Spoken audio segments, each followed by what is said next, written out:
Hello guys, welcome back to the channel. In this today's tutorial, I'm gonna show you how to mute all participants on a Zoom meeting. Okay, here I have created a virtual room on my Zoom meeting application.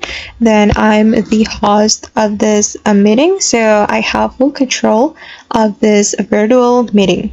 Then if you want to mute all participants, first of all, we can tap on this participants option. Then you can simply tap on mute all. Then after you tap on this mute all button, you will get this option. Then for example, I'm going to mute all current and new participants. I'm going to allow participants to unmute themselves as well. Then we just need to click on yes.